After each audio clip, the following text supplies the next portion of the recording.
Hello mga people! Ito nga po pala ang ganap na isang pinaka-OA na people sa buong mundo.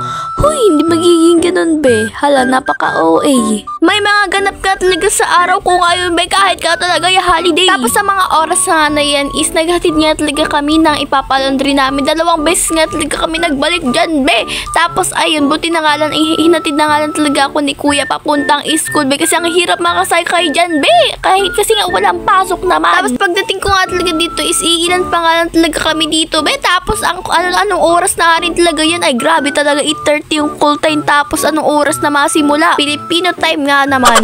Bumili nga muna ako dyan ng taho be, kasi nagugutom ako. Tapos ayan, kung ano-ano na nga talaga ginagawa namin dyan be. Nakikipanood nga talaga ako sa cellphone ni Jibel, kasi nga ang boring, wala pa nga talaga yung iba namin kasama be na pag-practice namin. Alam nyo ba kung ano yung pinagpa-practice namin? Mamaya na sasabihin ko sa'yo. Ano, hindi makapaghintay, Charis. So, ayan, bumili nga muna na naman ako ulit, be. Pero ang binili ko nga talaga dyan, ay bibilhin ko nga talaga sana dyan is yung maasim. Tapos, be, napunta nga talaga sa bubblegum kasi nga, ubos na nga rin talaga. Ay, naku, namimiss ko na yun. Pati ba naman pagkain, namimiss mong kainin, be? Sabi ko nga talaga kala Rhea, ay pumunta na nga rin talaga kami dun sa pagpapraktisan namin. At hayaan na nga rin talaga sila dumating para nga talaga kami na nga lang talaga yung magpapractice. Para kapag nagdating sila, alam na nga rin talaga nila yung gagawin, kasi nga napagplanuhan na namin. Tapos ayan be, may pusa nga talaga dito, super cute. Kaso nga natatakot ako, baka nga talaga ako makalmot. Ayoko pa naman magpaturok be, kasi nga takot ako medyo lang. Tapos ayan be, nagsisidatingan na nga talaga ang mga people na ability na yan. Tapos ando na nga rin talaga yung iba dyan, no, nasa pinakamalayo pa. Pero papunta rin naman dito be, kaya maya-maya is magsisimula na nga rin talaga kami. Kala ko nga talaga walang mangyayari ngayong araw, kasi hindi nagsasadatingan ang mga tao. Nakakatamad talaga be kapag hindi sila pumunta. Buti na nga lang ay nagpumunta nga talaga sila. Tapos ayan, nagsisimula na nga talaga kami yan mag-practice be. Like super galingan naman talaga itong tao na to, kahit minsan ay nakakainis, kasi nga yung iba nga talaga hindi nga talaga sumusunod kapag ang iingay, kapag nagsasaway. Pero ayan, sa mga oras na yan is tanghali na nga rin talaga, kaya nagkain nga muna kami para may energy ba. And ayan, naghahanap nga talaga kami dyan na mabibilhan nga talaga namin ng tanghalian be, kasi nga hindi ko rin alam. Tapos be, ang kinain nga talaga namin dyan is cup noodles, kasi nga wala nga karihan dito be, kasi wala namang pasok din naman. Tapos andito nga talaga kami sa bahay nila Jewel. Super cute nga talaga ng pusa nila be, may lahi. Like alam mo yun, ngayon lang ako nakakita na ganitong pusa. Like super cute, nakamukha ko nga talaga. Ala. Sa mga oras na nga na yan ay naghahanda nga talaga dyan si Jewel na mainit na tubig para talaga sa mga cup noodles namin. O diba, inaasikaso kami dito ni Jewel, kaya thank you Jewel. Over.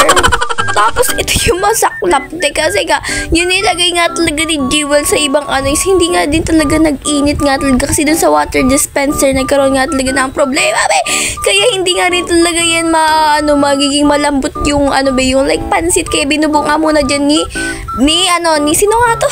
Ni April. Buti na nga lang yung nabili niya nga lang is yung nakahiwalay pa yung mga flavor, kaya pwede niya pang iulay yung tubig, kasi nga hindi naman yun mainit. Tapos nakita ko nga sa akin medyo matigas pa nga talaga, kaya ayan, naubos ko na nga rin talaga, Charis be. Iniinit nga din talaga dun sa may parang hindi ko alam basta dyan be, o di ko alam kung anong tawag dyan eh. Kaya maya-maya nga naman ay nakakain na rin talaga kami lahat dito be. Super sarap naman na talaga na parang napapasakit ka na talaga sa sobrang anghang. Tingnan nyo naman yung bibig ko, parang namamaga na namumula be, kasi sobrang anghang talaga be. Like mainit na nga, tapos maanghang pa. Kaya sinasabayan ko nga talaga ng pag-inom na malamig na coke. Hindi ko nga talaga alam kung anong mayayari sa boses ko nito or sa pakiramdam ko nito be. Pero thank you nga talaga kala Jewel, kasi nga nga talaga sila ng coke be. Nakakahiya, pero thank you so much po. Tapos ayan te, may nakita nga talaga kaming tarsier dito na super lucky. Charis be, joke lang Nolan.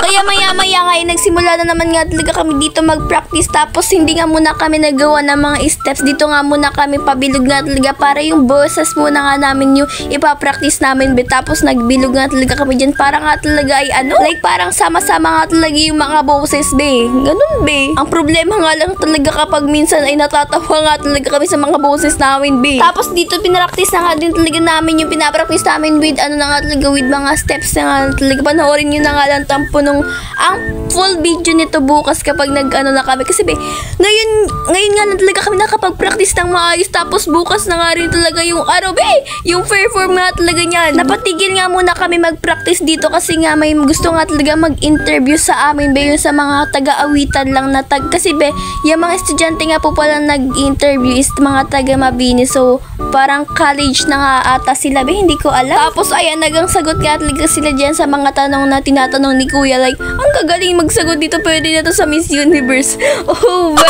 Matatawa nga talaga kasi kami kasi nga yung iba ang random ng sagot nila. Ayusin nyo naman, nakakaya na sa kanila.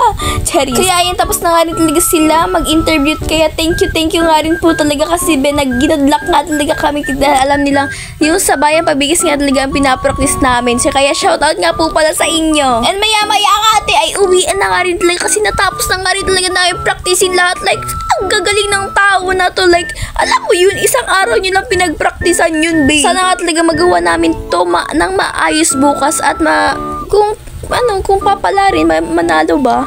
Pero sana manifesting. Tapos ayan, pumunta nga muna kami dito kala Prince kasi nga talaga, andito nga talaga yung mga kaibigan namin, kasi nga nagpractice nga rin talaga sila sa sabayang pagbigkas, diba? Magkaibang section na nga rin talaga ang mga tao. Kaya dito nga muna nga talaga kami nakatambay, kaya hanggang dito na nga rin talaga tong video na to. Sana nga talaga ay nag-enjoy kayo, abangan nyo yung laban namin bukas para sa sabayang pagbigkas.